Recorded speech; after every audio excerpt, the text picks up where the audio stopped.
Il est libre de faire ce qu'il veut et de dire ce qu'il veut. S'il vous plaît. On a l'article 4 qui est derrière et on pourra juste le lire. Est-ce que vous pouvez l'interpréter pour nous? Ce que vous entendez par cet article 4? Les individus condamnés pour crime ne sont pas électeurs. Donc les individus frappés d'incapacité ou d'indignité, notamment les individus condamnés pour crime. Les individus condamnés à une peine d'emprisonnement sans sursis pour vol, escroquerie, abus de confiance, détournement des deniers publics, faux usage de faux, corruption et trafic d'influence, attentat aux mœurs. Les faillis non réhabilités, les individus en état de contumace, les interdits, les individus auxquels les tribunaux ont interdit le droit de vote et plus généralement ceux pour lesquels les lois sont édictées cette interdiction. Est-ce que cet article 4 ne légitime pas la décision de la CEI? D'accord, très bien, c'est ce que je vous dis. Alors, cet article 4 détermine des règles pour être électeur. Ça veut dire quoi? Le contentieux, quand la période du contentieux va s'ouvrir, toutes les personnes qui ne remplissent pas ces règles vont devoir être éjectées de la liste électorale provisoire. Est-ce que sur ce principe-là, au moins, on est d'accord? Vous êtes d'accord? Sinon, il n'y a pas d'ouverture de contentieux. On est d'accord. Donc, c'est bien ce que je dis. C'est-à-dire que ça, là, la première étape, lorsque je viens m'inscrire, vous m'inscrivez. Ensuite, lorsque le contentieux s'ouvre, là, vous pouvez dire « Ah, mais attendez, je reprends mon article 4 que j'ai lu, et est-ce que monsieur le président Laurent Gbagbo remplit bien les conditions ?» Et à ce moment-là, on débat.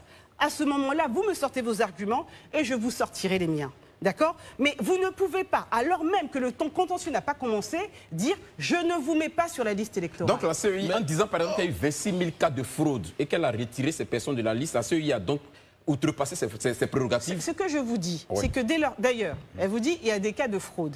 Est-ce que la CEI dit, la fraude, hein, on est d'accord. Est-ce que le fait de s'inscrire sur la liste électorale est une fraude? Est-ce que le fait de s'inscrire sur la liste électorale est une fraude? Non, parce que... Non, attends, madame, je vous réponds.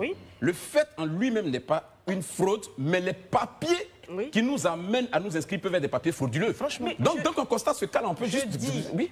Ma question est précise.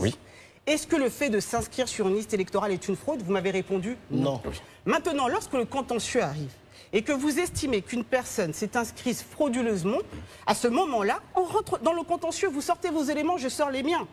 Mais vous ne pouvez pas préjuger du caractère frauduleux de mes documents. Si moi je me rends compte, si la CEI se rend compte, je vais aller très simplement, si la CEI se rend compte par exemple, dans les documents fournis par M. Alain Toussaint, que sa carte nationale d'identité par exemple n'est pas valable, n'est pas valide, est-ce qu'elle a le droit de dire que M. Alain Toussaint ne doit pas figurer sur la liste électorale? Au moment du contentieux. Alors, c'est ce que je vous dis, on répète. Mais c'est bien parce que c'est formateur et c'est pédagogique. L'individu est venu avec sa carte, non? L'agent qui a regardé la carte n'a pas relevé le caractère frauduleux. Sinon, il ne l'aurait pas enregistré, je suppose, puisqu'il ne remplissait pas les conditions.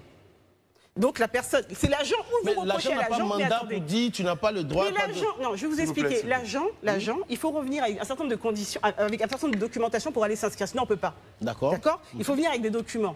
Donc, si l'agent constate que vous n'avez pas la carte nationale d'identité, par exemple, il ne peut pas procéder à votre inscription puisque vous n'avez pas des documents essentiels à votre inscription. Vous êtes d'accord? Bon, mais dès lors que l'agent procède à l'inscription et que finalement, à l'analyse, vous vous posez des questions sur l'authenticité du document, mais lors du contentieux, bien évidemment, vous pouvez solliciter la radiation de la personne. C'est le droit. Alors, maître, après avoir dit ça, moi j'ai une seule question. On va essayer d'avancer.